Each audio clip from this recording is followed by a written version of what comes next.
Hey there, welcome to White Crow Roping episode 17. Just driving back from Oklahoma City back to Arkansas. I'm about to get to Antlers, Oklahoma.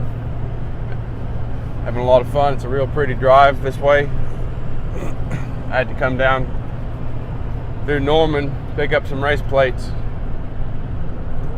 I need this week, and my brother flew into Little Rock and we drove over to pick up a truck he bought outside of Oklahoma City. So we stayed up there at the Biltmore Hotel last night and got a big ribeye at the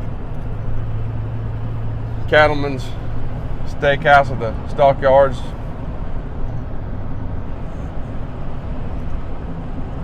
And got up pretty early this morning. But I was going to talk about this episode was roped a bunch last week and ended up making some money on Saturday. I didn't have as good of a day Friday roping,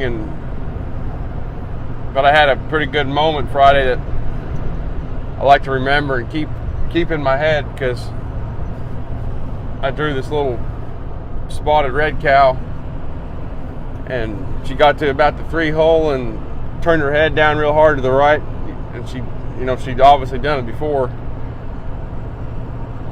But in the moment, I realized that it was like I was watching myself. Like I got in a deep flow and rode up wide and high on her and just reacted. In my head, I was thinking, "I got you, bitch," and I rode up a little high and just stuck it on. I mean, I couldn't have thrown it better. And turned her pretty well for a time, and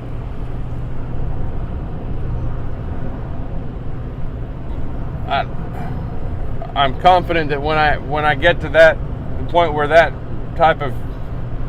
I rope without trying too hard and thinking and just have fun like that, where just reacting in the moment and letting all the practice kick in and basically get in that flow, then I know I'm gonna make a bunch of money and win a bunch of saddles and buckles. But the next day I was kind of had that in mind. I kept thinking about that feeling of just being all out and it almost feels like it's not even you when it's happening. It's pretty cool. But so Saturday I ended up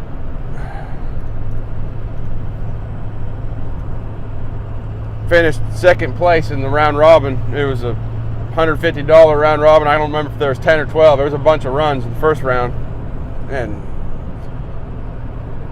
I was kind of bouncing in and out of that state where for a few runs I was roping real well, and then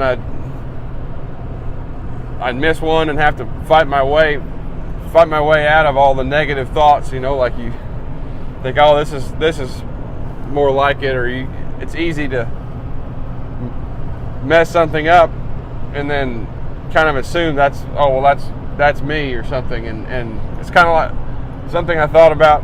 I've probably heard someone say, but I've also thought a bunch, is since I've had my son is about a year and a half now. He 1.5 years old. You watch him trying to stand up and walk, and he'll fall over and hit his head. But I don't think he ever thinks, well, I guess this is this is how I walk. He just gets up and keeps on going. And I think that may be why younger kids seem to learn so fast or do so well. It's like they don't carry past mistakes into the future and don't let it weigh on their mind and drag them down. But in the moment, it's been hard for me to not more or less wallow in your own, like, oh man, negativity. But I'm getting better at it every time. I'm getting better at letting go and thinking about, or just rehearsing in my head the good ones, and realizing that's what I do, and that's what I'm going to do. And I wrote pretty well, or well enough, and to where I ended up with only 2 to the short round. I should have had, there's a couple easy ones I missed, but came down to it.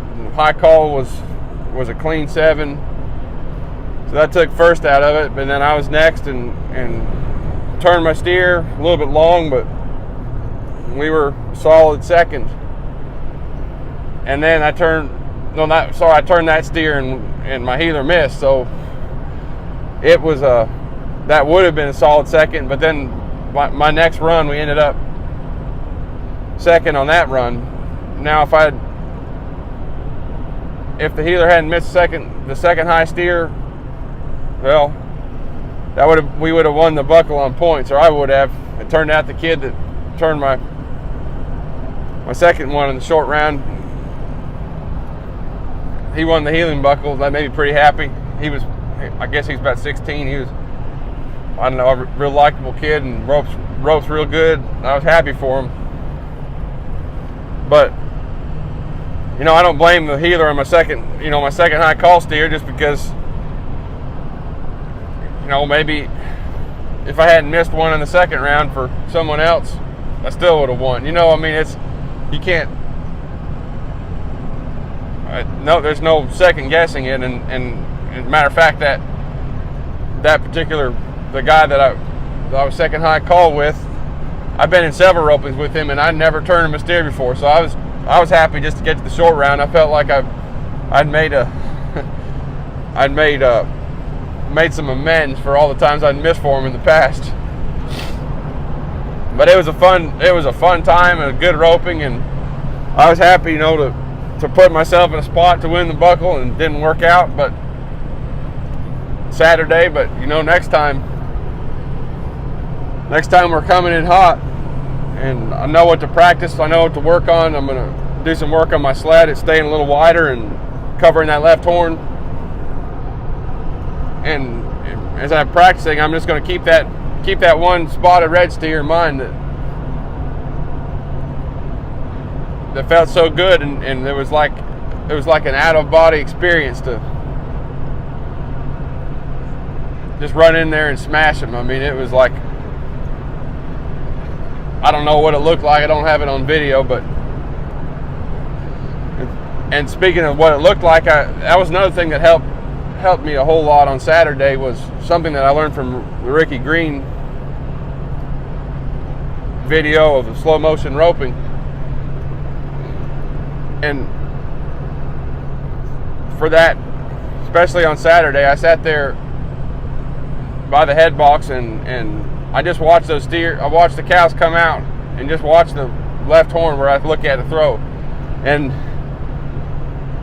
just watch them kind of bob down the pen, instead of, I didn't consciously not watching the ropers, because a low number roper doesn't really make it look easy a lot of times. Some of them do, and I don't know, some of my runs might look okay, but at this stage in my career, I wouldn't watch myself, if I was trying to stay in the moment and think about roping the best I could. It's one thing to watch a Trevor Brazil. That probably might be a good thing to try one time at a roping. Instead of watching that roping, you sit there on your phone or something and watch a high level,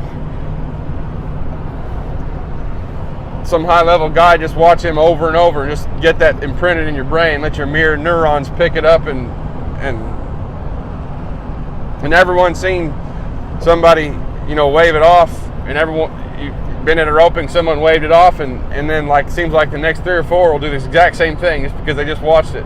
So I think it helped me